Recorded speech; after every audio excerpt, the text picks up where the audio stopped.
ناظرین، آپ دیکھ رہے ہیں پروگرام یورپ سے ندیم بٹ کے ساتھ۔ آج ہم اقوام متحدہ کی کونسل برائے انسانی حقوق جنیوا میں یہاں موجود ہیں، اور ہمارے ساتھ آج پینل میں جو ہمارے ساتھ ساتھی ہوں گے، رانا بشارت علی خان صاحب جو ہیں وہ کسی بھی تعارف کے محتاج نہیں ہیں۔ ہیومن رائٹس کے حوالے سے ان کی بہت زیادہ کاوشیں ہیں۔ کہیں بھی ہیومن رائٹس کے حوالے سے وائلیشن ہوتی ہے تو یہ ان غریبوں کی، ان مسکینوں کی جن پر ظلم ہوتا ہے، ان کی آواز کو یہ بلند کرتے ہیں۔ ان کو بھی ہم یہاں ویلکم کرتے ہیں۔ سر، آپ کو بھی ویلکم کرتے ہیں۔ آفتاب فیروز صاحب جو ہیں یہ بھی ہمارے ساتھ برسٹل سے موجود ہیں، چیئرمین ہیں یہ پاکستان ایسوسی ایشن برسٹل کے، ان کو بھی ہم ویلکم کرتے ہیں۔ آج بات کریں گے یہاں پر جو 42واں اجلاس چل رہا ہے ہیومن رائٹس کونسل میں، اس حوالے سے بات کریں گے کہ یہاں پر کس قسم کی ایکٹیویٹیز ہو رہی ہیں، پاکستان کس حد تک اپنے موقف کو یہاں کشمیر کے حوالے سے جو ہے وہ پیش کرنے میں کامیاب ہوا، اور باہر جو ایکٹیویٹیز ہو رہی ہیں اس حوالے سے ہم ان سے جو ہے وہ بات کریں گے۔ بشار صاحب، سب سے پہلے آپ سے شروع کریں گے، کس طرح دیکھ رہے ہیں یہ آپ خصوصی طور پر اس 42ویں اجلاس میں شرکت کے لیے آئے، اور سائیڈ ایونٹس جو ہیں اس میں بھی آپ نے شرکت کی، اور پھر جو ہے مختلف مظاہروں میں آپ نے کشمیریوں کی آواز کو جو ہے وہ بلند کیا، تو کیا کہنا چاہیں گے اس حوالے سے؟ بسم اللہ الرحمن الرحیم۔ سب سے پہلے میں آپ کو اور آپ کے ناظرین کو سلام عرض کرتا ہوں، اور شکریہ ادا کرتا ہوں کہ آپ نے ہمیں دوبارہ موقع دیا کہ ہم اپنا نقطہ نظر بیان کر سکیں۔ یہاں پر پوری دنیا سے انسانی حقوق کی تنظیمیں اور انسانی حقوق کے کام کرنے والی آرگنائزیشنز اور حکومتیں وقت جو ہے مختلف حکومتیں، ان کے نمائندے یہاں پہ آئے ہوئے ہیں۔ وہ دنیا میں امن کے خواہاں ہیں، دنیا میں جنگ بندی کے خواہاں ہیں، دنیا میں ترقی کے خواہاں ہیں، دنیا میں ایجوکیشن کے خواہاں ہیں، تو اس لیے یہاں سر جوڑ کر بیٹھ جاتے ہیں اور ان کا حل نکالنے کی کوشش کرتے ہیں۔ لیکن پاکستان اور ملت اسلامیہ اپنے مسائل کو یہاں پر مین ٹیبل پر لانے میں ہمیشہ ناکام رہی ہے، چاہے وہ کشمیر کا مسئلہ ہو، سیریا کا مسئلہ ہو، فلسطین کا مسئلہ ہو، کوئی بھی ایشو جو جس سے پاکستانی یا مسلم ریلیٹڈ ہیں، اس مسئلے کو کبھی بھی یہاں پر کوئی پذیرائی حاصل نہیں ہوئی، اور نہ ہی وہ مین سبجیکٹ رہا ہے۔ اس میں میرا خیال ہے کہ ہمیں اجتماعی طور پر سوچنا ہوگا، اور ہمارے جو فورن ڈیلیگیٹ ہیں پاکستان کے اور باقی اسلامی ممالک کے، ان کو بھی یہ سوچنا ہوگا کہ وہ کس طرح اپنا مقدمہ عالمی عدالتوں میں لڑ سکیں۔ تو اس حوالے سے آپ کیا سجیسٹ کریں گے، کس طرح جو ہے مقدمہ پاکستان کا آگے لے کر ہمیں جانا چاہیے؟ دیکھیں، سب سے پہلی پریشانی تو یہ ہے جو میرا بہت دل دکھی ہے، آپ سے پہلے بھی ڈسکس ہوئی ہے۔ یہاں جیسے یہ سیشن شروع ہوا ہے، یہاں پر ایک سٹرونگ لوبی انڈیا کی، میں تو نام لے کے بات کروں گا، کہ وہ پاکستان کے خلاف منفی پروپیگنڈا جو ہے وہ کرنا شروع کر دیتی ہے۔ بہت سٹرونگ لوبی ہے، بہت زیادہ پیسہ انویسٹ کرتے ہیں۔ پہلے بلوچستان کے ایشو کو مس لیڈ کر کے دنیا کو پیش کیا گیا، انویسٹمنٹ کی گئی، پورے شہر میں ان کے سائن بورڈ تھے، ان کے لیفلٹ تھے، ان کے پمفلٹ تھے، ان کے بینر تھے، ان کے کیمپ تھے، تو ایک نیگیٹو پیغام پاکستان کے خلاف جاتا ہے۔ پھر اس کے بعد سندھیوں کی آزادی کے لیے کیمپ یہاں پہ لگائے گئے تھے، جو شاید پاکستان میں اس مسئلے سے کوئی لوگ واقف بھی نہیں ہیں، لیکن انٹرنیشنل ایمبیسڈرز، انٹرنیشنل پلیئرز اور انٹرنیشنل کمیونٹی کو یہ پیغام ڈلیور کیا جا رہا ہے کہ پاکستان میں نہ تو بلوچی محفوظ ہے، نہ سندھی محفوظ ہیں۔ اور آج جیسا کہ آپ خود بھی اس بات کی وٹنس ہیں کہ آج کرسچینز کے حوالے سے یہاں پہ مظاہرہ تھا کہ Pakistan as a Pakistani government, دیکھیں کچھ سیکٹر ہو سکتے ہیں جو انڈیویجول ایکٹ کرتے ہوں، لیکن ایز اے پاکستانی گورنمنٹ کو ایکیوز نہیں کیا جا سکتا تھا، لیکن پاکستانی گورنمنٹ کو ایکیوز کیا گیا کہ وہ کرسچین کو یہاں پہ مارنا بند کریں، کرسچین کے خلاف ظلم کریں، بند کریں، کرسچین کی ان کا مذہب تبدیل کرنے میں اپنا جو ہے عمل دخل شامل کریں۔ تو یہ ایک نیگیٹو پروپیگنڈا انٹرنیشنل لیول پہ جا رہا ہے، اور لوگ وہی دیکھتے ہیں جو انہیں نظر آتا ہے۔ لیکن اس کو کاؤنٹر کرنے کے لیے جس طرح حکومت وقت یا باقی ادارے جو پاکستان کی حفاظت کی ضمانت بنتے ہیں، یا وہ لوگ جو پاکستان کی ترجمانی کرتے ہیں کونسل کے اندر، وہ اس طرح، میرا اپنا یہ ماننا ہے کہ وہ اس طرح پاکستان کا ڈیفینڈ کرنے میں ناکام رہے ہیں۔ آپ آئے ہیں، خود آپ نے دیکھا یہاں پر آ کر، آپ شامل تھے سارے اس معاملے میں، آپ اس کو کس طرف جاتے ہوئے دیکھ رہے ہیں سارے معاملے؟ دیکھیں، جیسے بشار صاحب کہہ رہے ہیں، یہاں نیگیٹیوٹی جو ہے نا اس پہ بہت زیادہ عمل کیا جا رہا ہے غیر ملکوں سے۔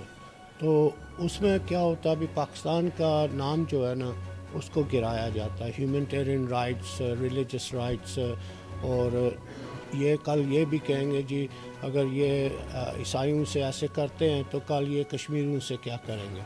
تو اس لیے ہمارے لیے بہت ضروری ہے بھی ہماری حکومت جو ہے وہ کچھ سسٹم انتظام کرے جس میں یہ جو انڈیا یا دوسرے ملک کر رہے ہیں ہمارے خلاف اس کو کانٹریکٹ کریں، اور جب تک کانٹریکٹ نہیں ہوگا تو یہ اثر نہیں ہوگا. یہ جو ویسٹرن ورلڈ ہے یہ مطلب یہی دیکھتے ہیں جو ان کے مفاد میں ہے، ہمارا مفاد نہیں یہ دیکھیں گے.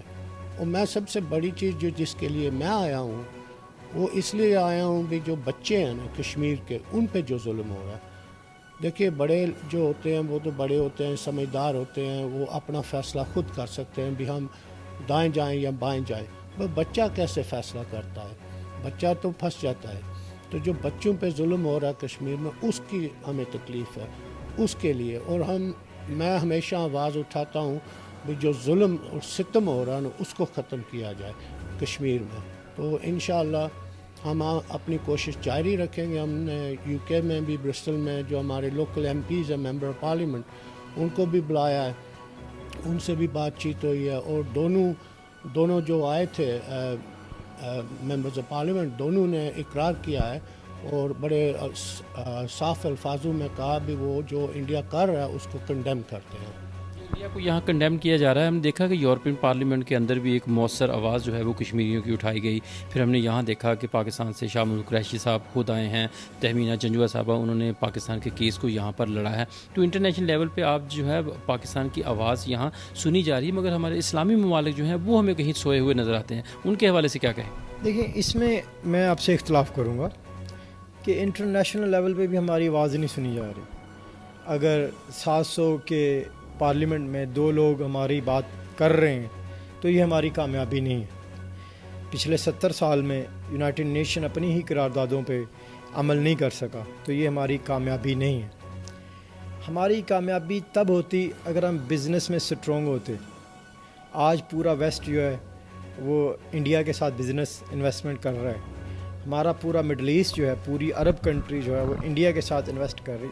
انڈیا ایک گروئنگ نیشن کی طرف تیزی سے جا رہا ہے، ہم اس طرف اتنی تیزی سے نہیں جا رہے. تو یہ بالکل بات درست نہیں ہے کہ انٹرنیشنل کمیونٹی ہمارے ساتھ کھڑی ہے، ہم تنہا کھڑے ہیں. بدقسمتی یہ ہے کہ جنرل ایوب کے دور کے فوراً بعد، جنرل ایوب کی دور میں ہی پاکستان کی جو فورن پالیسی تھی وہ ہمیشہ سے غلط رہی. ہم نے رشیا کے کیمپ کو چھوڑ کے امریکہ کے کیمپ کو جوائن کیا. نہ ہم کبھی امریکہ کے دوست بن سکے اور نہ ہی اس نے ہمیں کبھی اپنا دوست سمجھا. اور اس کے مقابلے میں اگر آپ انڈیا کی پالیسیز دیکھیں، انڈیا ہمیشہ نیوٹرل رہا ان دونوں انٹرنیشنل پاورز کے درمیان، اور اس نے اپنا وقار بلند رکھا.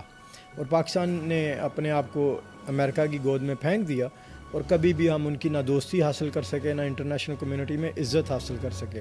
اگر اس کے مقابلے میں آپ دیکھیں کہ 9/11 کے بعد سب سے زیادہ قربانیاں پاکستانی سول لوگوں نے دی ہیں، پاکستانی آرمی نے دی ہیں. پاکستان فنانشلی طور پر سب سے زیادہ ڈیمیج ہوا، انٹرنیشنل طور پر پاکستان کا کریڈٹ اور ریپوٹیشن ڈیمیج ہوا، لیکن اس کا پے آف ہمیں کچھ بھی نہیں ملا. نہ تو ہمیں رسپیکٹ ملی، نہ ہمیں الائی سمجھا گیا، اور نہ ہی ہمیں جو ہم قربانیاں دے چکے ہیں ان کے بدلے رسپیکٹ دی گئی. اب میں آپ کے کویشچن کی طرف دوسری طرف آتا ہوں. اقوام جو عالم ہے یہ بات درست ہے کہ 56 ملک ہیں جو اپنے آپ کو مسلمان کہتے ہیں، لیکن ان 56 میں 20 سے زیادہ ایسے ہیں جو عرب ہیں، کچھ ایسے ہیں جو صومالی ہیں، کوئی ترکی ہے، کوئی ایرانی ہے، کوئی افغانی ہے، کوئی ترکمستانی ہے. یہ مختلف قبائل ہیں جو مسلمان ہوئے ہیں. یہ مسلمان نہیں ہے جو مختلف قبائل میں بٹے ہوئے ہیں. یہ مختلف قبائل ہیں، ان کا اپنا کلچر ہے، ان کی ہر ملک کا اپنا بینیفٹ ہے، ہر ملک کا اپنا انٹرنیشنل انٹرسٹ ہے. وہ اس کے حساب سے اپنے پالیسیز طے کرتے ہیں. یہ امہ نہیں ہے. یہ ہم اپنی قوم سے، اپنی نسل سے جھوٹ بولتے ہیں کہ ہم 57 اسلامی ممالک اور امہ، ہم امہ نہیں ہیں. نہ ہمارے جوائنٹ انٹرسٹ ہیں، نہ ہمارا جوائنٹ بینک ہے.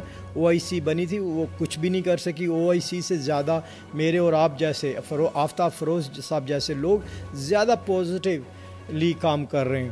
تم امہ نہیں ہیں، ہم مختلف لوگ ہیں جو مسلمان کنورٹ ہوئے ہیں، لیکن جو اسلام میں خلافت کا کانسیپٹ ہے، اسلام میں نبی کریم صلی اللہ علیہ وسلم اور اللہ کے رسول کی کتاب کی جو تعلیمات ہیں ہم ان سے دور ہیں.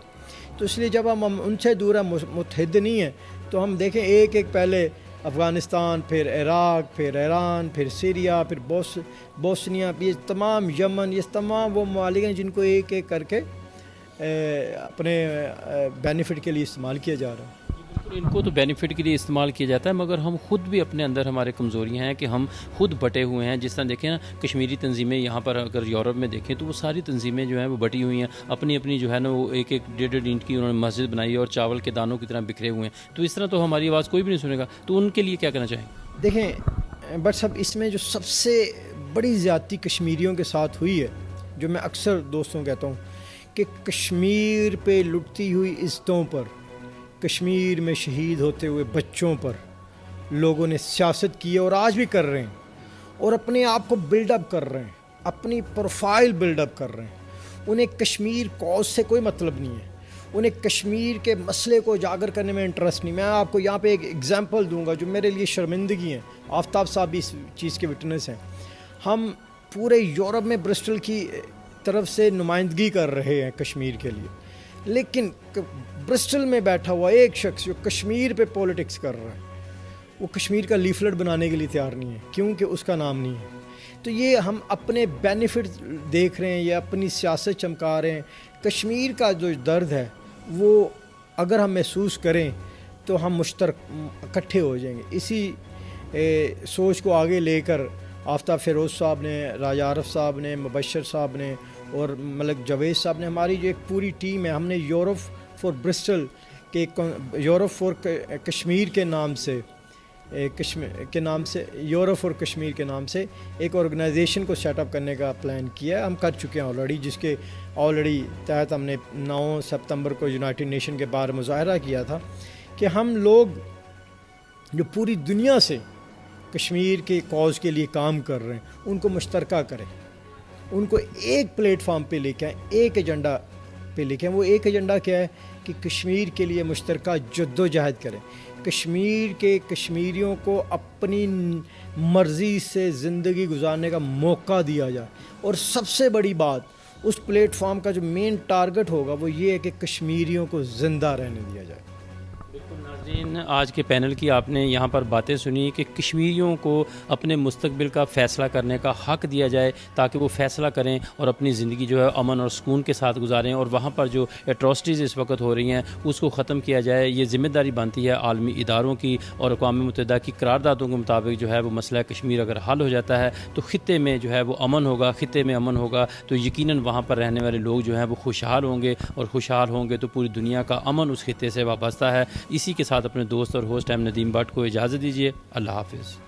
میں ہوں ایم ندیم بٹ اور میں رکھتا ہوں آپ کو یورپی دارالحکومت برسلز کی ہر خبر سے ہر لمحہ باخبر. تارکین وطن کی سیاست میں شمولیت اور اس کے اسرار و رموز، معاملات بین الاقوامی سیاست کے ہوں یا بین الاقوامی تحفظ کے، یورپ کے دیگر اہم ترین اور فیصلہ ساز اداروں کی ہر خبر سے ہر لمحہ باخبر. میں ہوں ایم ندیم بٹ.